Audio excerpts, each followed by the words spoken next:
Hey, what is up guys? GuitarRock here. Welcome back to another Nikke Goddess of Victory video. Alright, so if you guys are not aware, we finally have a much more concrete thoughts regarding Amelia. So a lot of you guys probably are still deciding, hey, should I be pulling for Amelia or not? And I get it, right? Because with these collab characters, some of you guys might be thinking whether or not it's going to be worth it, especially if you know, we have half anniversary coming really soon. Might not be immediately after the collab, but might be like, we might have like 1 or 2 weeks of rest time before we get them. So the truth is, how strong is Amelia right now? So I've been testing her a little bit ever since, alright? Ever since my day 1 review or guide, I have been, you know, powering my own Amelia up and trying to use overload gears on her with a bunch of testings. I would say everything seems to be in line with the day 1 testing results. Nothing has changed ever since in terms of fighting against bosses, in terms of if you are trying to either fight mobs like this with plenty of enemies on the map, she's going to be pretty decent. Now, where she particularly shines even more, which I didn't test on my day 1 testing, is going to be specifically in PvP. Now, some of you guys might not care about PvP, alright, that's totally fine, but the truth is, she is going to be one of the better characters of PvP right now, probably in the top 4, because of how tight burst is in PvP, and that's going to be very, very important. So let's show you guys a little bit of the insights that we have, right? So big shout out to this Japanese player right here, Usaniku Miku. So he did basically post this particular percentage in terms of Amelia's burst gauge feel, and currently right now Amelia is top 4, alright, in terms of the PvP burst gauge regeneration feel. So this is going to be very, very impactful, especially if you're trying to tackle PvP, because Jackal, Anis, and Senti, I'm sure you guys are all using this in PvP. If you guys are advanced players, these are something that you already have. Alright, so with Amelia, it does help you to basically, you know, form more team and give you an advantage slightly over the other players.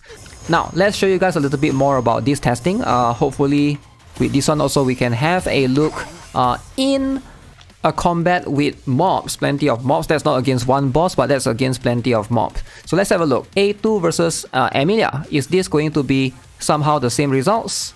Alright, so as you can see, that's pretty close. A2 and Amelia is closer than you think because of my investment in Amelia, which I'm going to show you guys shortly after. So let's jump into it and show you guys how much I've invested in my Amelia so far.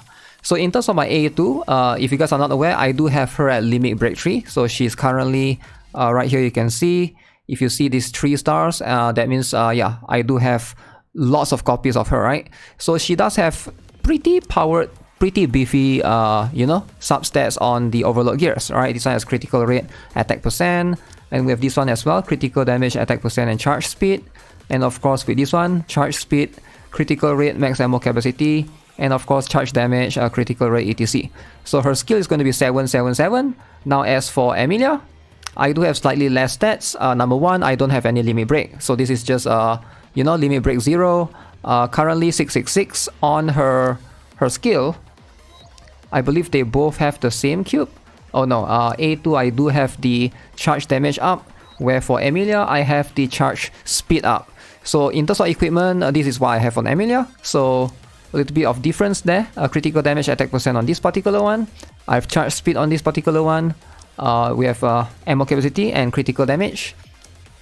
And of course, defense percent, attack percent, and critical damage percent. So far, my Amelia do have slightly less investment overall. So there's that. Probably quite even still, I would say. If I were to max both out, I would say it's going to be perhaps on par with each other. So you can see right now on tier list, if we look at Pridwen website, where have they placed Amelia? So apparently for story high deficit, Amelia is placed slightly higher than A2, which is pretty interesting. And Amelia is stronger than Scarlet Black Shadow, which I find this really interesting. So this is specifically for story high deficit, and basically we're talking about a scenario where there's plenty of enemies on the map.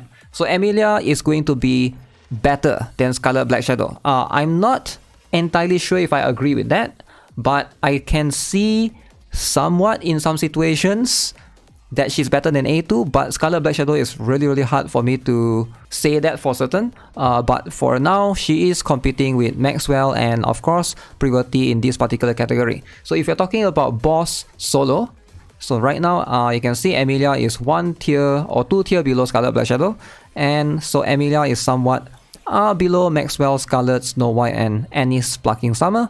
She's somewhat right here alongside with 2B. Alright, and where is A2? So she is higher than A2 if you're looking for specifically for boss solo. If you're talking about boss with ads, that means boss with like small little minions or enemies along the side.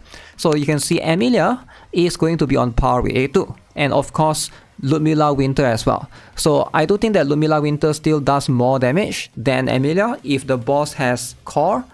But the damage is not going to be super significant to the point where Ludmilla is going to be 1 tier above. They are still within the same tier of damage, and of course within Scarlet Black Shadow's territory as well, it seems. And of course in PvP, as you can see right now, Amelia is right here in the second highest tier, only beaten out by Scarlet and Annie's Sparkling Summer. So we're just comparing her in the DPS role.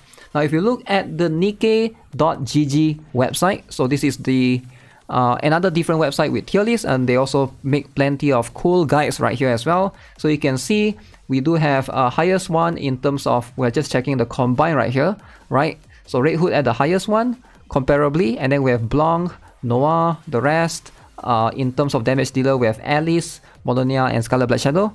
And of course Amelia is right here in somewhat of the same tier, comparable to Scarlet, Swimsuit Anise, and of course with Ludmilla Winter Owner as well. So I find this pretty interesting. So she's somewhat right there competing with all these other characters within the same tier. So this definitely is in line with my testing, my own personal testing as well. I do think that compared to a lot of other characters, for example, the regular OG Scarlet and of course Swimsuit Anise, she does have the potential to be somewhat in the same tier. So I do think that it does depend on the enemy that you fight against. All in all, for me right now, Amelia is still going to be one of the strongest, if not the second strongest water type character in the game, right? Only competing against the other one is going to be Winter Ludmilla. Like I mentioned, if you don't have Winter Ludmilla, I feel like she's going to be a good pull because Winter Ludmilla is a water element, and if you're lacking in water element, definitely there's not much characters that can fill that role. Perhaps once you want to tackle a solo raid that requires you to have a water elemental character, that's where Amelia is going to shine. Now as for Ram coming later this week, so that's something that we'll need to test as well. She's going to be able to buff a rocket launcher unit, so perhaps she might push Amelia's potential even more, and the only character that will be able to benefit from Ram fully is going to be, right now, as of now, Scarlet Black Shadow, Amelia, and of course A2. Now A2 is a collab character. If you miss the near collab, you miss out on her.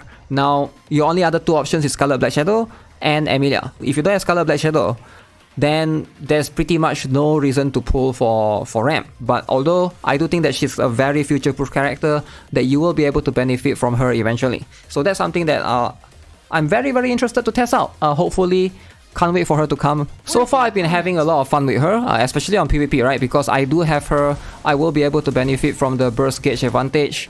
Let's see if I can come back from this. Ooh, I couldn't come back from that.